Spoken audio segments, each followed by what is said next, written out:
And I have a special guest. Check him out here in the green room. Let's get him on set and we'll get this video started. Hey everybody, I want to welcome Paul back to the channel. And today I want to talk about some fears and concerns some viewers have. Now, I'm not talking about the fears when you're here in the Philippines, but the fears you have when you're at home thinking about coming to the Philippines. And I'm going to go over some emails I got, some questions from the audience. Somebody asked me, Mike, I'm old, I'm fat, I'm ugly. Am I going to be able to find a girlfriend? What do you think, Paul? I think it depends, of course, on so many other factors. I would say I would be more concerned about your personal hygiene than your overall appearance. You can be overweight, you can be unattractive, you can be showing your age, but there's what I hear from women, what I hear from my wife, what I heard from her sister was smell.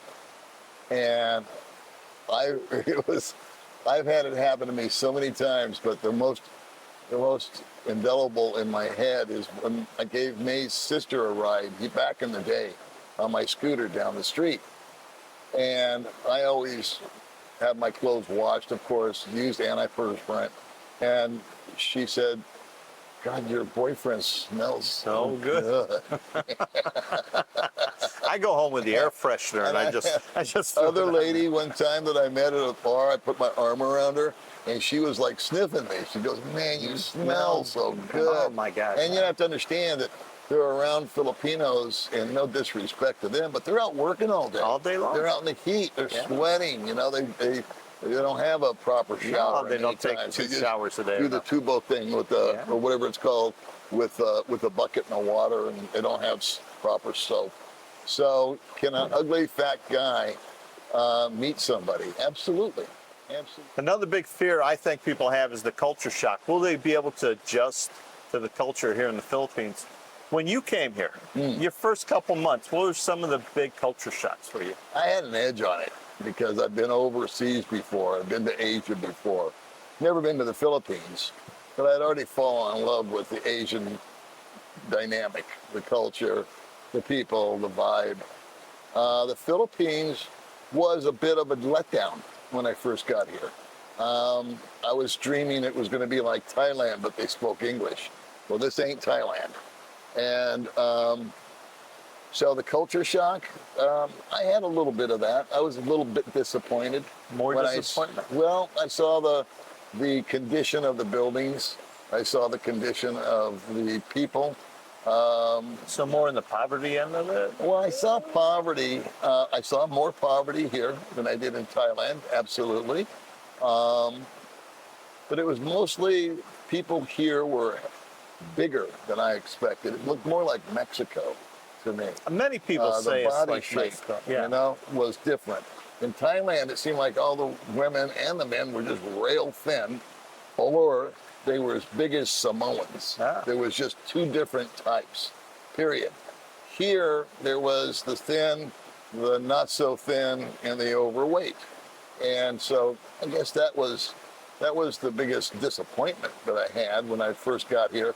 I also noticed, and what disappointed me was, as I was just taking the cab to the hotel from the airport when we landed, 3 or 4 places that were like bread camp and donut shops. And I was thinking, oh, you know, they don't have that over there in Thailand. There's all these carbohydrate heavy, sugar rich stores that people are wolfing down. And so I knew it wasn't going to be nearly as a healthy population. But as far as a culture shock, that was basically about as bad as it got. I found the people, though, to be extremely helpful and to be extremely just accepting. My biggest shock, and more when I came to Dumaguete than when I was in Bohol, because Bohol it was right after the pandemic and not too many people there, was the noise level here. And I hear a lot of expats complain that was their biggest adjustment, the roosters and the dogs. is something here. But I don't think it's anything that you can't overcome here. Well, I didn't notice the noise until after I'd been here for a while. I was processing a lot of information. So the noise was nothing to you. I had a weird 30 days in Cebu, which I've already told on video, so I won't repeat it here. And but I got on the bus and I was excited. I guess I was overwhelmed with excitement and looking forward to the next day and the next thing I was going to do. And I had a checklist of stuff that I wanted to do. And my goal was to get settled in, set up camp, and then we'll really start taking the Philippines temperature. More short-term goals in the beginning. Big time. Don't try to plan your whole life in the No first way. month. I didn't want to meet a girl. I didn't want to do any sightseeing. I just wanted to get set up, and I knew that was going to take time. I wanted to change some money right away. I wanted to get the mechanics down. You know, that was my concern. My biggest concern was moving money. I didn't trust the system. I didn't trust it, and for good reason. The first time I moved money over, I used Zoom.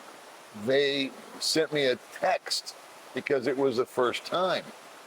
And if I had canceled my phone number in America or not made it a universal plan, you know, I would have been screwed. Yes. I mean, my worst fear would have been realized. So for anybody watching this, I would suggest that when you first come over here, just let your phone company know, if it's T-Mobile or Verizon, you get an international plan for at least 30 days. Because the first time you start to verify stuff, especially with the money, these companies are going to verify it. And it's for your safety. I appreciated it. They asked me my dog's name, and they asked me, security, they don't know who's on my the other father's middle name, and all the other questions that come along with it. Then they call you on the phone and talk to you. So getting that out of the way was just one thing, and then it never happened again. They never once questioned me again. I try and tell people, a couple days before you leave, send yourself some money for cash pickup in the Philippines while you're still in the States, and you can handle if there's a glitch or a problem. And then that's the money you get for your Philippine money when you get here. You can go pick it up at the airport. Yeah. For that matter. I never thought of that. That's a good idea. Now, as we're talking about money, you know, everybody worries about money. You know, everybody thinks, do I have enough money to be here? Can I survive? Do you think there's a misunderstanding to the exact how cheap the Philippines is or how cheap it isn't anymore? Yeah. A lot of people think things are almost free at times. Yeah. I don't think we're ever going to win that debate, because no matter what number you put up there, there's going to be 10 people that say you can or you can't. You can or either you're spending too much or you're spending too little. So much of it depends on your location, lifestyle, so many variables. Some guys can exist over here by living a very, very low-key, just very low-key, non-westernized, you know, without air conditioning and all that kind of stuff, and they're cool for school. But Daryl, you know what I mean? There's a guy that lives on next to nothing, and he likes to fix up houses, and he's got a workaround on all that, so he can live on $600 a month. I try and tell them, come here for 6 months and see if you can live on that budget. Yeah. And you'll see. I just hate the thought of people giving up everything, coming here, and the budget's on the smaller end. What I would say is, if you're thinking you can live on X amount of dollars per month, or you're hoping to be sure, add 25% to it. So if you're thinking of $1,000 a month, just to use a round number, figure $1,250. And that way you're erring on the side of... And I think you have to look at your own personal self. I mean, I'm an impulse buyer, guys. You know, when I got here, first thing I had to do was go out and buy a coffee maker. I needed towels. I went and bought Canon towels, you know, 2,000 pesos each when I first got here. And you have a different philosophy. You don't spend a lot of money right away. Well, as an impulse. On large purchases or big decisions, I have a 72-hour rule. Now, I too went out and bought a coffee maker and towels because I needed them. I've got a big thing about want versus needs. Now I need my coffee in the morning. That's just not, it's non-negotiable.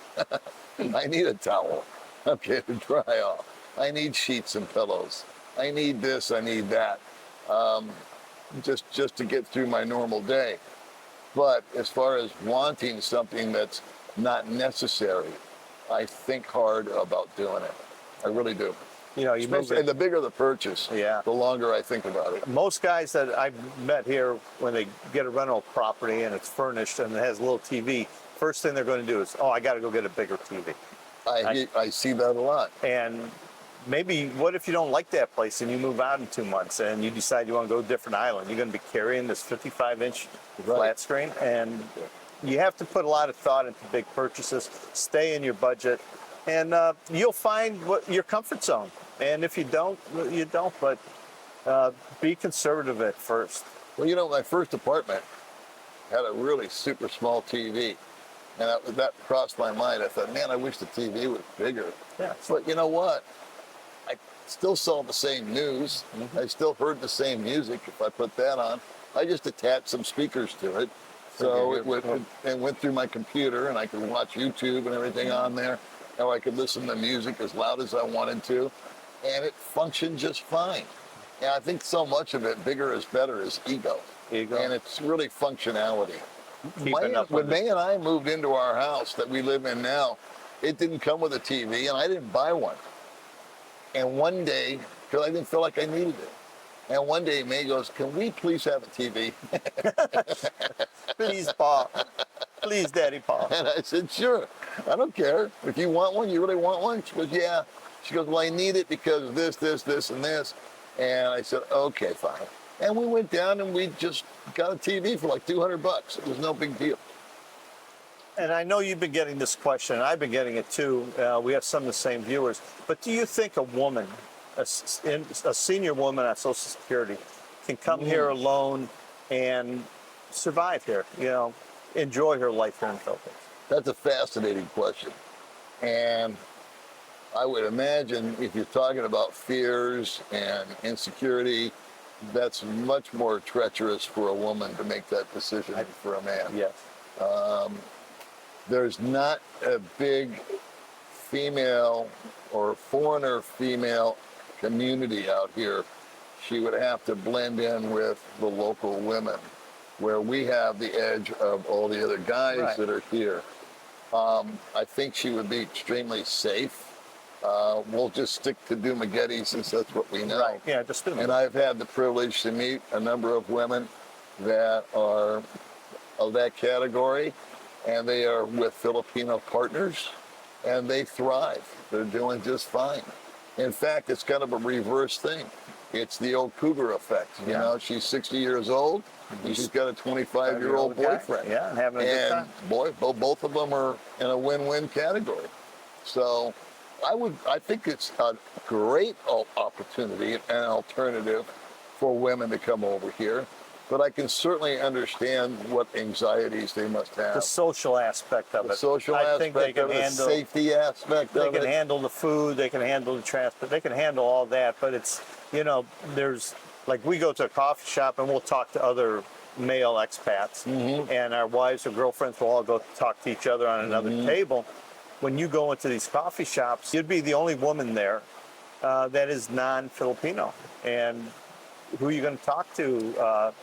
Depends on your shyness, I guess. Would you walk up to the table and talk to me and Paul? My wife would be fascinated to talk to you. Fascinated by women like that. That would be really something. That would be the exception. That would, she would really, you know, she would have a lot of questions. She would have inquiring minds. But I need to give that more thought.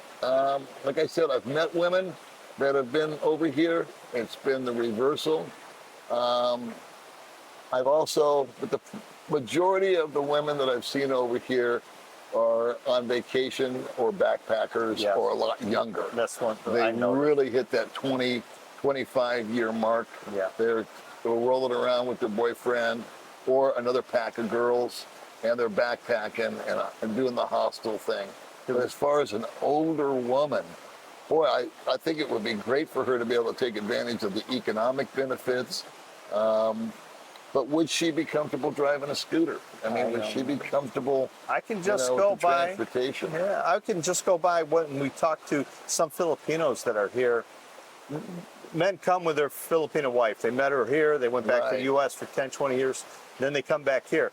I get a lot of vibe that these women, they want to go back. They don't like it Big here time. anymore.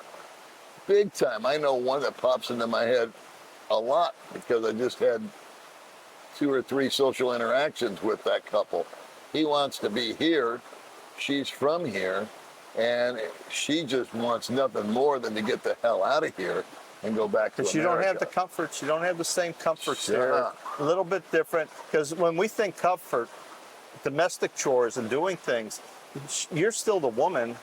And even if you hook up with a Filipino guy, he's going to be expecting you to do the cooking and the cleaning and the domestic chores, where really should be 100% reverse, where, you know, the Filipinas we hook up with do all the domestic work for you. I would say it's about 50-50 because I could think of 10 couples where 5 of the women absolutely positively want to come back here. They did their time in America. They felt the stress of going to work every day. They've been there. They were OFWs. Yeah. They were there for 20, 25 years. They're with their husband. They're both in burnout mode. Usually those couples have a lot of money and they have the affordability to live at a nicer place, go back to America. One only is reticent about being here because they have grandkids and she misses the grandkids. Yes, that's family. And then there's the other set of women that are over here and they're as fed up as they can be with the inefficiencies, with the food. They've grown accustomed to the American lifestyle, the freeways.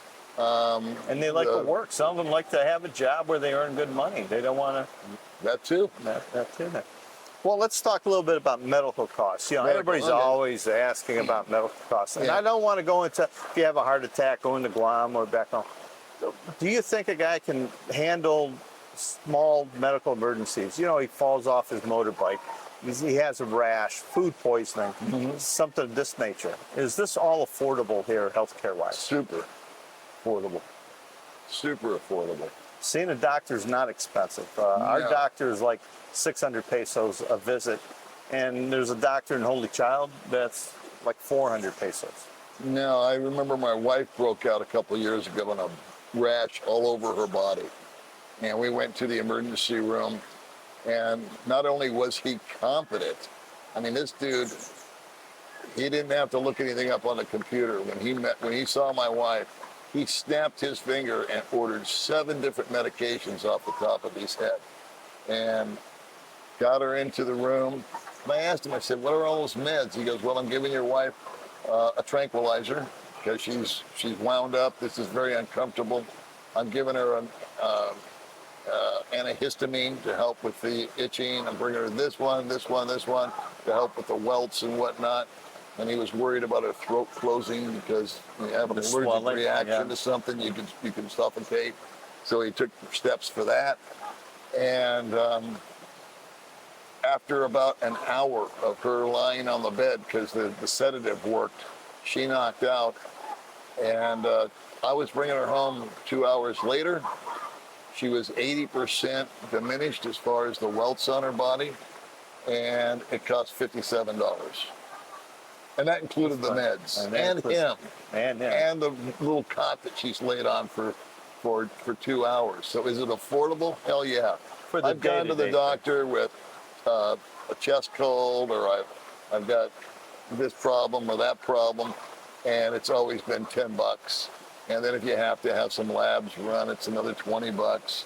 An X-ray was, I forget, but they did a couple of X-rays on my chest, and because I had an infection, upper respiratory infection, and I don't remember. If it was expensive, I'd be able to tell you. But it was so nominal that it just brushed it off. Yeah. Is the availability here, do you have more than one choice for hospitals or a doctor, you know, or are you just stuck with one place to go? No, you got a lot of different hospitals to go to, but the issue is all the doctors rotate between them. So you have a shortage of doctors.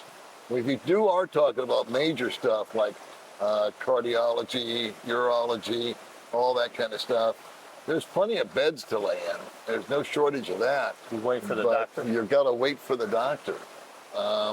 I've been that with more than one friend that I've had to take to the hospital for serious conditions.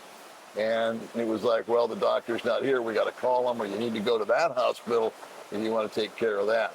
But you're specifically asked me, what about the little stuff? I mean, if you broke a leg, there's so many broken legs and arms out here from the motorbikes that these guys can do them in their sleep.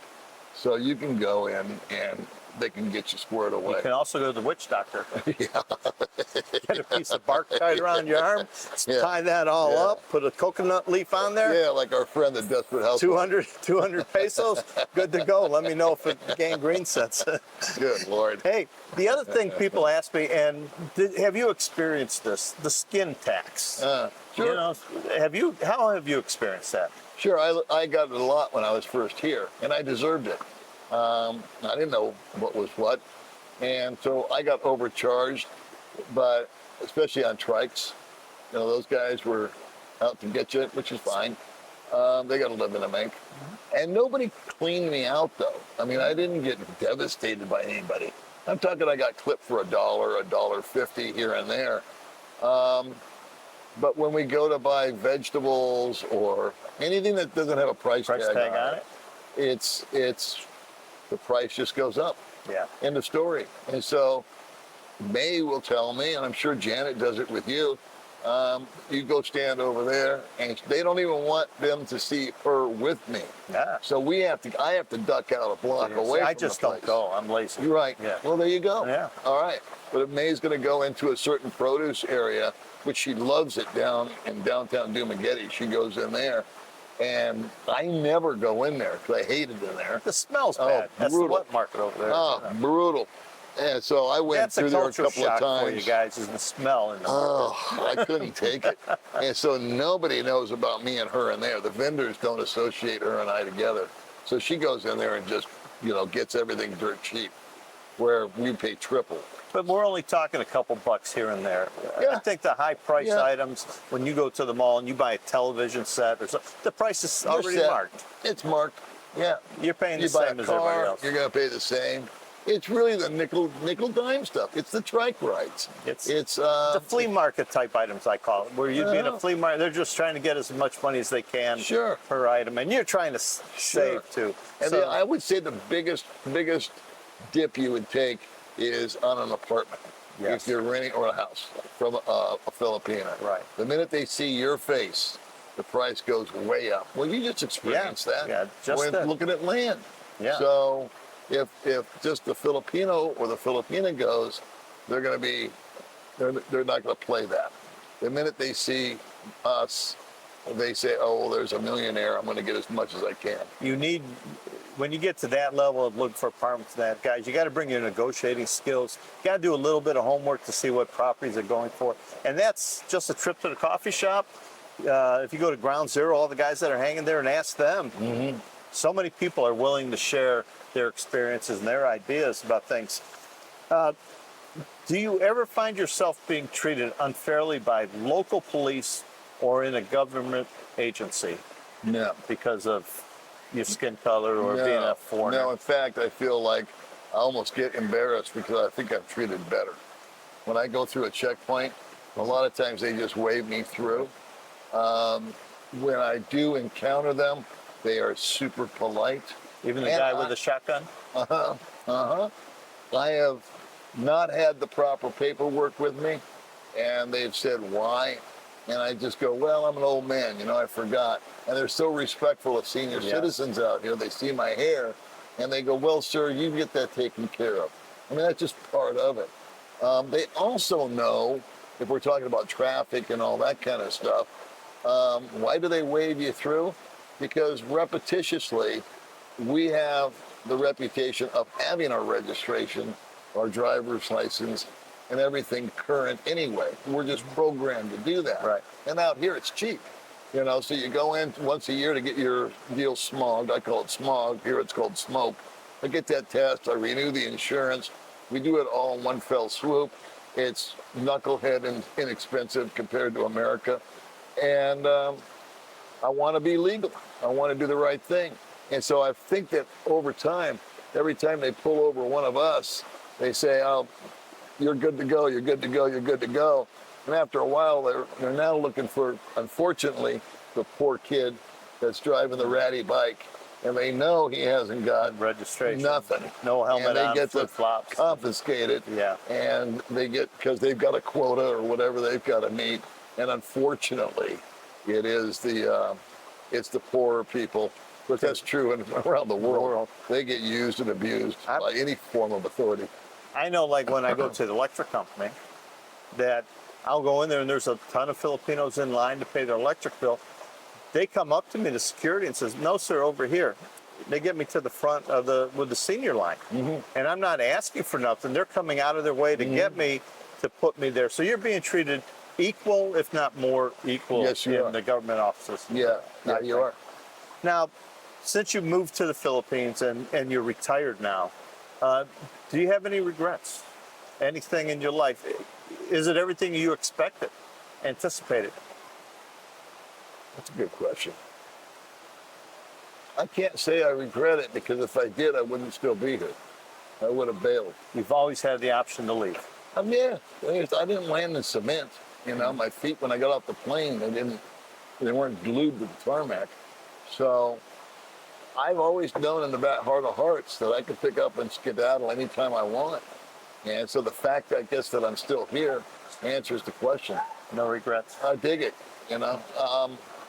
No regrets. And Dumaguete as a landing point? No regrets. No regrets. It fits me like a glove. It's not for everybody. I don't try to tell everybody it is. But for what I want out of life, it fits my lifestyle. Different strokes for different folks. Some guys are going to want the nightlife. Some guys are going to require better infrastructure and better quality and more variety, and just it's as different as people are. Dumaguete is not flooded with expats as they say it is. That's a myth, because it looks that way if you go into a certain bar at a certain time. Yeah. But I always challenge people, go into Hypermart, go into Robinson's, go to the friggin' Valencia market. That used to be expats only up there back in the day. I remember they had 3 tents and 12 of us, and that was it. It is 98% Filipinos. We go to the restaurant, market. The higher end restaurants here in town. Higher end. It's Filipino. All Filipinos. Get over the assumption that everybody here can't afford nothing. No. You know, the hardcore middle class here. And they don't waste their money. You know, the good Filipinos, they're pretty thrifty with their money. The only regret I had coming here is I didn't do it sooner. I planned for 66. We all know what happened for a couple of years, made it 68. But if you have the ability in your early 60s, middle 50s or up, whenever you're financially set to do that, don't miss out. Don't miss out. There's so much to do here. That is the only fear and concern I would have, is I'm going to miss out on something. I can dig it, because I wasn't going to let that happen. On my 62nd birthday, I was in line at Social Security. And the only thing I did, I guess the only regret I have, is that I did come a little too early. I put my house up for sale too early, my condo.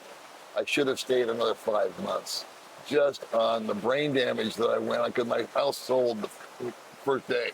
Oh, then you and then I had 5 months of moving and bouncing around, renting a room from somebody. Couch surfing. And it was a hassle. So I probably would have just chilled out for another 3 or 4 months, sold the house much closer to the date. Hindsight being 2020. Yeah. And I had the opportunity to make more money, because I could continue to work and collect, because I wasn't making that much, but I could have built up my bank a little bit more.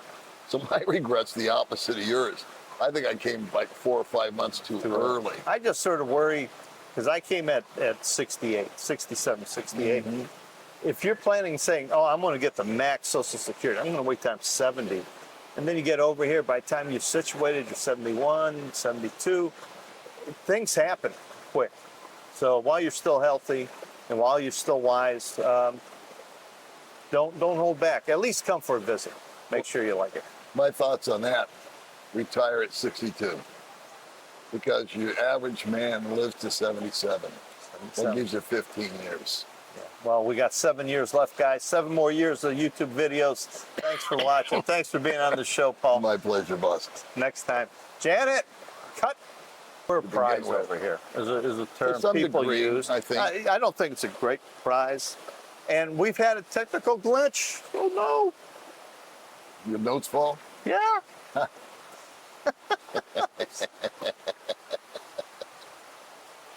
Okay. That's what happens when you work with, amateurs. Amateurs. Oh, no. Oh, no. Thank God I'm an editing machine. These are all shorts now. Yeah. I don't do shorts, but this one I'm going to do. You want to start over? Yeah. Changed your tune in a hurry, didn't you? Yeah. Yeah. Thank you, There honey. you go. Okay. Oh, my God. Oh, my God.